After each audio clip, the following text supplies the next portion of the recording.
All right, guys, Brian's iconic Lamborghini. Would you believe it or not, if Brian earned this Lamborghini and transformed that dream into reality in 6 months? His goal was a year. He did it in 6 months.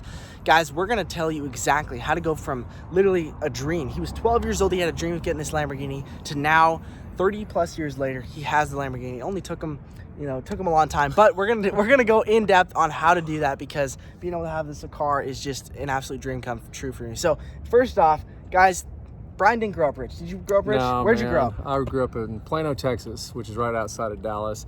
Middle class, family. Super awesome family, hardworking. My dad was an entrepreneur. My mom helped in the business. And so I grew up with a good, strong work ethic. That's going to be one of your number one keys. Yep. is discipline at whatever career you pick. Now, the next thing, a car like this is pretty insane. Very expensive. Whatever your goal is, whether it's something this crazy or something simple, you have to have the skill set to get the goal. That's number one. So I basically set myself up in a career that would get me to where I could actually high do income like skill this. set, guys. Yes. So I developed those skills. And once I had those skills in place and I'd traveled the world and done some other super cool things, I decided it was time to tackle this particular beast of a goal. Yep. So I'll start back when it all actually started, which is when I was about 12, 13 years old, hitting puberty, right? Okay. We all know that crazy time. You start seeing girls and you start going nuts. You start seeing cars and you start going nuts. Everything makes you nuts. So what I did is I saw Cannonball Run 2, I believe it was. 2 gorgeous girls get out of a Lamborghini Countach. Now, what struck me about that, one, of course, pretty girls are all over the place, but those cars are not. That was a car that the doors went up this way. They didn't go out this way. Looked fast, man, looked cool, that was flashy. crazy. Yeah. And so watching the Cannonball Run, seeing the speed of the car, I'm an adrenaline junkie, that all clicked in my brain pretty hardcore. So I set that in my mind as a dream. It wasn't a goal. Yes. Now, the difference between a dream and a goal is a dream is going to stay a dream. A goal, you write it down and you start achieving it, right? So it's a crucial step. A goal, you can clearly define it. It has a deadline. You know exactly. It's very specific. Yeah, it's a very specific, detailed deal. So you get a picture of your goal. You got to make all of your senses involved in the goal formation, right? So when you write it down, you got to own it, all right? You got to live it, you got to breathe it, you got to want it 100%. So what I did was basically took that goal, and whenever I had basically developed the skill set to earn that car, I wrote it down, all right? So what I did is I wrote the goal down, then I went in and dealership, looked at the car, looked at the price. Involved the senses. Involved every single sense. The only sense that I did not involve was taste. I did not like the car because that would be weird. So that being said, I got even a postcard of the car. Now what I did with that postcard is I stuck it in my truck, which I have a pretty cool truck, and I looked at that thing every single day. I got up, got in the vehicle. Reviewed it. Yeah, I looked at that goal. It was in my Visualize face. it. Visualize it, feel it, experience it. The law of attraction. Get the law of attraction to work for you. Yes. Your mind gravitates towards that which it is most familiar with. So get familiar with your goals. Yeah, so part of law of attraction basically is when you're focusing on something, you pull it into your reality if you focus hard enough. And by writing everything down, that's one of the keys to doing it, is getting that hardcore focus. So this right here, guys, was the actual picture that I had posted on for his vision board. Yeah, for my vision board on my office wall. As you notice, something very key, my Lamborghini Murcielago. Now, if you look back behind us, that car looks pretty much identical. Except, check it out, he's got the cooler wheels, as you can kind of see right there. Yeah, that was the only difference, is the Lamborghini that I got had cooler wheels. That was it. Yep. Right? So what I did, the first step that I made on realizing this goal was figuring out what it's going to cost me. So with my skill set and my ability to earn capital, I figured out, all right, I can break that down and get it in 1 year. Yep, so, because he did step number one, which is create a high income skill set. What did you used to do, Brian? General contractor. So I did a lot of storm restoration work, and I became a master at negotiating claims with insurance companies and working with commercial properties and all that stuff. So that was a path that I chose after getting in brokerage and some other things, but I liked that one the best, and that one got me the path that I wanted. All right, so it gave me a lot of freedom and a lot of really cool stuff in my life. So that being said, I go to the dealership, I get the card, I have the law of attraction working because it's my Lamborghini that I'm focused on. Then what I did is I figured out how much it was going to cost, right? So one of my other skill sets was negotiating. So I took the $450,000 price tag with tax, title, and license. I'm up around 500 grand. That's a pretty dang big Half mountain. $1 million, guys. That's a big mountain. So what I figured based on my knowledge of cars and all the cool things that I could work on, I could drop that down to about 400 grand and get that car, right? So that was my goal. So I wrote 400 grand down on my board.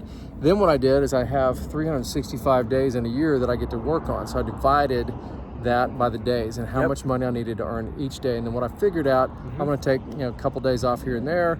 I work hardcore when I'm working, so I'm an 18 hours a day guy, brutal hours, but I figured with my normal brutal schedule what I could do, right? So I figured out every single day I knew exactly where I needed to be, right? So Grant Cardone calls this millionaire math, guys.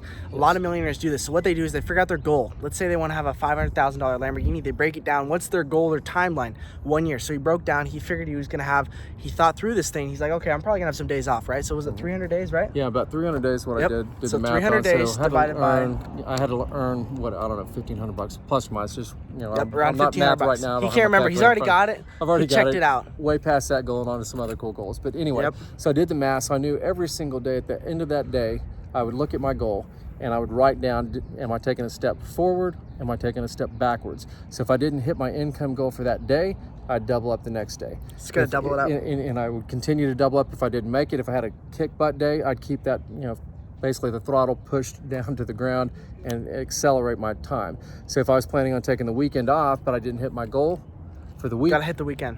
I hit the weekend. Results-oriented work ethic. Yes, 100% hardcore. Don't stop working until you get the job done. And you got to want it bad enough to be willing to put in the time. That's the other desire. thing. Yeah, so you got to desire.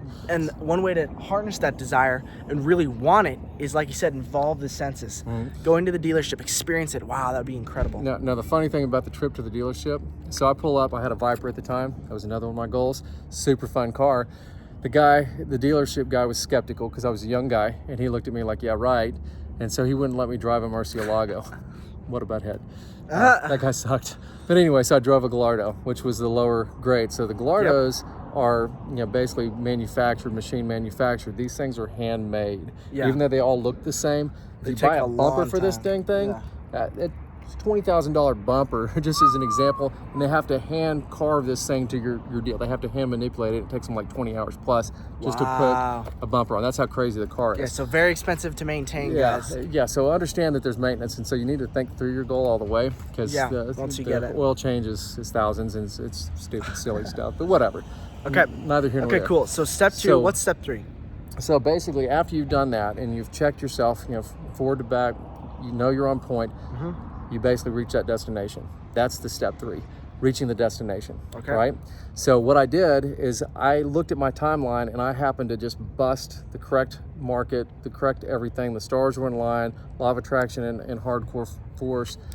I achieved the goal in 6 months, hardcore. So my goal was, if I could not go to the dealership and pay cash for the car, I'm not getting the car. Because I also had to maintain mortgage, other expenses, so it's insurance, extra. all of it. So you have to basically look at your world as a 360 view and make sure that a goal like this isn't going to get, mess up your other parts of your life. Balance. That's super important. You got to have the balance. Got to make sure that you don't suffer for like a materialistic goal like this, right? Values. So in that, when I met Brian, he told me, my number one value in life is family. Absolutely. It's family first above anything. He's not going to sacrifice his relationship for his wealth goals, guys. It's a matter of priorities. Having those priorities in line, living according to your values, is one of the most powerful things you can do. Yeah, 100%. Guys, if you saw my wife, she's wonderful. When I say she's 360 hot, guys, she's gorgeous on the outside, but her insides are what really 360 heart. 360 heart. Yeah, that's a good one. She's beautiful inside. She takes wonderful care of me. She takes beautiful care of our kiddos. We've got a 7, a 3, actually a 7, a 4, and a 2-year-old, and they're all awesome. That's where my heart is. And put my son in the seat right over here. It's one of my favorite things to do. Go grab breakfast with little man. Hanging out in the car, enjoying the goal that I'd achieved. So let's kind of fast forward. So I went from achieving it in 6 months, had the cash to do it, walked into the dealership and dropped cash on them. So when I talked about that negotiation skill. So he negotiated. Yes. What's a tip for negotiating? All right, so tips for negotiating, that's a whole nother video. Just one quick tip. One easy quick tip that most people don't know that's easy money. Easy money is don't be afraid to walk away. All right. So if I'm in the middle of a negotiation, how many times do you want to walk away? You've walked away a lot, haven't you? Something I will. It just depends on how bad I want the deal. Don't be afraid to walk away. Scarcity is another thing. So there's only a handful of dealerships that would have that exact car. And so what I did is I kind of leveraged the East Coast and the West Coast and had my cash in hand and made them fight for me. And I got exactly what I wanted to pay for the car out the door, and got to drive down the road with the goal achieved. What did that feel like, Brian, when you went in there with cash paid, achieved it in 6 months? What kind of emotions were you experiencing? What kind of thoughts did you have? How did you feel? Oh man, it's awesome. Any goal that you achieve, guys, when you really put your heart into it and your mind and your soul and everything, the feelings are just off the chart. The cool thing about goals, guys, is if you really focus on them, and I'll tell you this about goals that you also need to understand. Don't ever write a goal down that you're not going to achieve, guys, because if you don't achieve it, you just lie to yourself. And if you can't trust yourself, nobody else can trust you either. So guys, that's how you destroy your self-esteem, destroy your self-confidence. Self-confidence is made by keeping promises you make to yourself, as our mentor commitments you make to other people too. Ed Milet says. So guys, on the negotiating, we'll do a video for you guys that I'll kind of share some strategies on that, specifically car negotiating, because I'm pretty lethal on that one too. But cool. So basically, from zero to hero, 6 months on this particular goal. But it had taken some years, decades of work, of skill sets to do that. Develop. Now you got other goals, like you could have a simple goal. Another car goal that I had was a funny one. So I started out with a Porsche poster on my wall as a kid, right? So me and a buddy of mine, when we were doing the storm restoration work, we happened to be taking the day off, and we're going into bowl or something crazy like that. My buddy sees a slant nose Porsche. Now he looked at that car and said, "Brian, there's your car," because he had seen that poster on my wall. And I looked at him and I said this exact sentence to him. I said, if we go over and look at that car, I'm going to own it. And he said, "I know." And he goes, "I'm going to look bad to the bone sitting shotgun when we're riding down the street in a Porsche." All right, there's another tip that I just revealed. Surround yourself with people who encourage your dreams, encourage your goals, believe in you. Imagine 100%. if he had a friend that said, you're not going to get that. You're not going to get that. What the hell? We would have walked into the bowling lane. But what we did is we walked over to that particular car. And I looked at that car and I was like, dude, this is the coolest car I've ever seen. Before I saw the Mercy, of course. And so I went in and I talked to the guy that owned the car. And he wanted a price that was a little bit more than I wanted to pay at the time, but I put that in my head, and I locked it down, right? Stayed in contact with him for 6 months on that car.